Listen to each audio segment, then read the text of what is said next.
Napakita sa Facebook kanina yung judge na nagbasa ng husga ng appeal chambers na binabasura ang interim release ni Tatay Digong na nagrereklamo kung anong epekto ng freeze ng Amerika sa lahat ng mga assets ng ICC, kasama na sa mga assets ng mga judges at prosecutor ng ICC.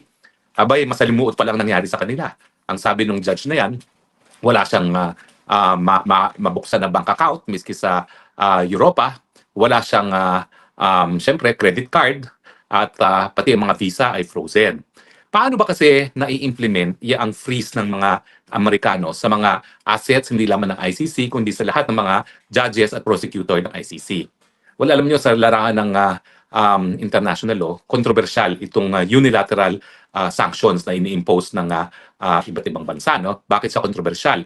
Kasi nga, lahat ng mga batas ng isang bansa, pwede lang mapatupad sa sarili mong teritoryo. Hindi dapat lalabas ang teritoryo mo. No? Pero itong ginagawa ng Amerika, unang-una niyang ginawang sanctions ay yung trading with Cuba. Bawal mag-trade sa Cuba. No?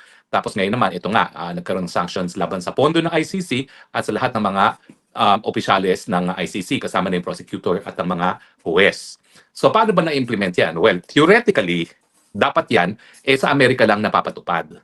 Pagdating sa ICC, wala naman sila mga account sa Amerika. Pwede bang walang epekto yan? Hindi rin. Kasi sa larangan ng banking, importante yung isang American na system na tinatawag na SWIFT. Yung SWIFT is an American electronic system na ginagamit natin para paglipat ng pondo.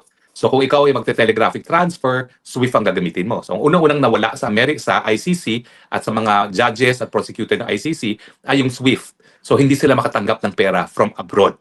Now, hindi ko alam kung paano ngayon ang ginagawa ng ICC para makatanggap ng pondo sa kanyang operasyon, no? Nang walang SWIFT account. Alam naman natin na ang pondo ng ICC nanggagaling sa mga miyembrong bansa, kasama na doon sa mga pribadong pwedeng mag-donate sa ICC. Controversial yung donasyon na yan, ha? Kasi nga, paano ka magiging patas na maestrado na tumatanggap ng donasyon? Ang chismis nga, ang mga Marcoses, through iba-ibang mga fake corporations o holding corporations, posibleng nagdo-donate sa ICC, kaya talagang pinupuruhan si Tatay Digong. At sinasabi ko lang naman, possibility. Kasi nga, unlike yung hukuman ng Pilipino na hindi po pwedeng tumanggap ng donasyon, siya po pwede. So, pupunterihan nga natin yan yung mga sino nagdo-donate ngayon sa ICC nang malaman natin kung mayroong mga Pilipinong nagdo-donate dyan dahil talaga namang nakaka-intriga kung sino talaga ang nagpoponto sa ICC. Alam ko, yung mga dating mga mayayaman na talaga sumusuporta sa kausa ng karapatang tao, si George Soros, lalong-lalo na ay talaga nangunguna. No? Pero dahil nagkaroon ng kapangyarihan tumanggap ang ICC, pwede, pati yung mga Marcoses ay tinatanggapan. So, aalamin natin yan. Pero anyway, so unang-una, nawala yung SWIFT. Nawala yung kanilang pagkakataon na magpadala ng pondo. Now, ang diferensya sa Amerika, hindi lang siya, yung freeze niya, applicable doon sa mga korporasyon na nasa Amerika. Lahat ng korporasyon na mayroong presensya sa Amerika, dapat sumunod sa freeze. At yan yung problema sa Europa. Kaya ang ginagawa ng Europa ngayon, para maiwasan yung unilateral freeze ng Amerika, gumagawa sila ng batas na nagsasabi na hindi po pwede sumunod sa batas ng freeze ng Amerika. So gumagawa sila ng counter legislation na nagsasabi na walang bangkong European ang dapat sumunod. Ang problema, miski may ganyang batas sa Europa, ang Amerika naman, ang kanyang construction ng kanyang freeze order ay hindi lang sa mga Amerikano. Lahat ng korporasyon na mayroong negosyo sa Amerika. Kaya kung ikaw ay isang European bank, maski technically hindi ka sakop ng freeze dahil wala naman ikaw sa territorial jurisdiction ng Amerika, kapag ikaw naman ay gumagawa ng negosyo at nagpapadala ng pondo sa Amerika, technically sa Amerikano, sakop ka ng freeze. At kapag hindi ka sumunod sa freeze order, mas matindi ang magiging consequence niya, no? Dahil hindi ka lang ma-fine, baka completely maisara ang iyong mga transaksyones sa Amerika. And let's face it, no? Wala namang kahit sinong bangko, kahit sinong korporasyon na maiiwasan na magkaroon ng transaksyon sa Amerika. Yan ang dahilan kung bakit maski yung mga bank accounts ng mga empleyado ng ICC, gaya ng mga judges at ng prosecutor, ay nasa Dutch Bank. Yung Dutch Bank naman, basta meron siyang kahit anong transaksyones sa Amerika, kinakailangan sumunod doon sa freeze order. At yan ang dahilan kung bakit ang reklamo nga ng ICC judge, wala siyang bank account ngayon. Kasi miski European ang bank niyan, obviously, nagtatransact sa Amerika. Kasi sino ba naman hindi nakikipagtransaksyon sa Amerika ngayon, no, kung ikaw ay bangko. At dahil ayaw nila na maisarado ang kanilang operasyon sa Amerika, sinusunod na nila ngayon ang freeze order, ang sanctions laban sa ICC. Ganon din nga yung mga credit cards. Kasi ang mga credit cards naman, pwede kang Visa, Mastercard, pero parang franchise lang yan. Iba't ibang mga bangko nagsusuporta ng operasyon ng mga credit card companies. No? Pero dahil nga, na-honor ang transaksyon ng isang credit card, hindi lang naman sa Europe, kundi sa Amerika, at kung ayaw ng credit card company na hindi sila labas ng pondo para bayaran ng mga purchases sa Amerika, kinakailangan sumunod din yan sa freeze order ng Amerika. Now, alam mo, nagbibigay pag-asa yan kay Tatay Digong. Dahil sa tindi ng sanctions ng Amerika ngayon sa ICC, I think it is a matter of time na talagang makikripol ang operation ng ICC. Nagrereklamo na ngayon yung mga West na hindi sila nagkakaroon ng bank account, hindi sila makapagpadala ng pera sa kanilang home countries, pati mga visa nila at kanilang mga kaanak na re-revoke ng Amerika. Now, imagine yourself, ikaw isang foreign judge, nagtatrabaho ka sa Amerika, sa ICC, pero ang pamilya mo nandoon sa iyong home country, hindi ka makapagpadala ng pera, paano gagawin mo? Di ba? Sino ngayon ang gusto magtrabaho sa ICC kung hindi ka pwedeng magpadala ng pera sa iyong home country? At saka, ang nakakatawa dyan, maski sa Netherlands, may mga card companies naman na hindi naman nakadomicile sa Amerika, hindi ka rin bibigyan ng card company dahil natatakot sila. Dahil ikaw ay specified sa sanctions ng Amerika, pag binigyan kanila ng credit card, baka matigil ang operasyon nila sa Amerika. So ano ngayon ang buhay ng mga judges at prosecutors sa ICC? It's a cash society.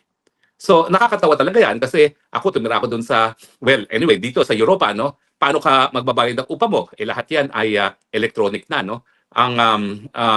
Sa Pilipinas, GCash, dito may counterpart sila na lahat talaga halos ng transaksyon ay electronic. Walang ganyang facility ngayon ang mga judges at mga prosecutor at mga empleyado ng ICC. So talagang dapat sila mabuhay as cash.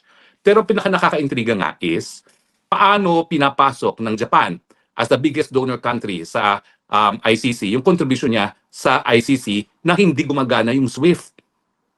Ewan ko, siguro ginagawa nila cash. Siguro through the Embassy of Japan, pinapadala na cash at pinapapasok dito sa bank account sa Netherlands. Pero I think it's a matter of time na pati yung bangko ng ICC sa Netherlands titigil na service ng ICC kasi nga natatakot sila na kapag meron silang commercial transactions sa Amerika, pati yun pwedeng madali ng mga Amerikano sa freeze order. So, sa suma total, huwag tayo mawalan pag-asa.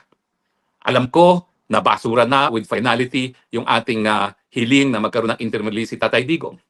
Nabasura na ng trial chamber yung ating question sa jurisdiction ng hukuman, didesisyonan pa yan ng appeals chamber. At ang sabi ko nga sa inyo, minsan i-discuss ko yan dahil maganda naman yung sinumite ng kung sino man ang nagsulat ng appeals ni Tatay pagdating sa jurisdiction.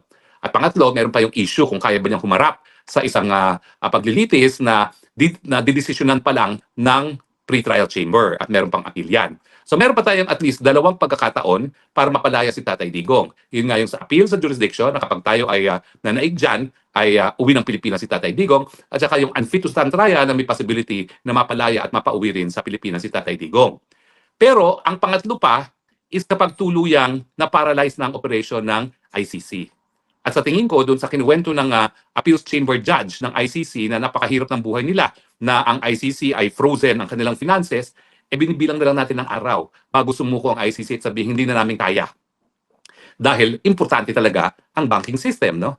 Now, sa totoo lang, hindi ko talaga alam kung paano nabubuhay yung mga maestrado ngayon at mga prosecutors. Dahil ako, biski ako is asylum seeker, kahit paano meron akong access to the banking system, no? Binibigyan talaga kami ng karapatan na magbukas ng bank account. Dahil kung wala kang bank account, wala ka talagang buhay dito sa Europa. They are moving towards a cashless society na pati sa bus, hindi ka talaga makakasakay na kahit anong bus, kahit anong sinong tren, kung wala kang credit card na itatap, no? Everything is electronic.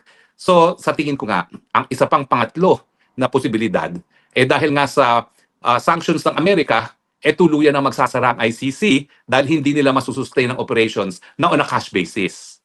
Kung meron pa silang matatanggap na cash. Kasi yung mga contribution ng mga member countries, hindi makakapasok dahil hindi yan makakadaan sa SWIFT system nga, no, na still American-owned.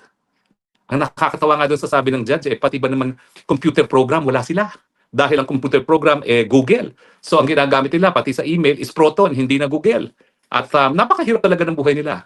Talaga namang nagpupursige lang sila para magpatuloy. No? Pero yan po ay isang, kumbaga, pag-asa ni Tatay Digong, na dahil nga hindi na po kakayanin mag-operate ng ICC dahil sa sanction ng Amerika, kinakailangan pauwi na siya. Dahil kung hindi naman siya talaga mahahatulan at hindi na po pwedeng gumana ng hukuman, siyempre, labag naman sa karapatang pantao na patuloy siyang ikulong. Kaya nga po, sinasabi ko at kami naman na wala na kaming ginawa dito kay Tatay Digong kundi dasal, dasal, dasal, dasal at nagagalak naman ako na iba pang mga Pilipino ay sumunod sa aming yapak at nagdadasal na lamang, pagpatuloy po natin ang pagdasal. Dahil we do not know. God works in mysterious ways. Merong dahilan kung bakit siguro pinayagan ni Panginoon na makidnap si Tatay Digong dito sa Hague. Pero sa aking pananaw, siguro ang dahilan dyan para magkaisa ang taong bayan, para yung mga nagdududa pa kung tama ba na magpatuloy pa sa pwesto ang Marcos administration, talagang magising sa katotohanan na malaking pagkatraidor sa pagiging Pilipino at sa soberenya ng Pilipino ang ginawang pagpikid ng Tatay Digong dyan papunta dito sa Hague.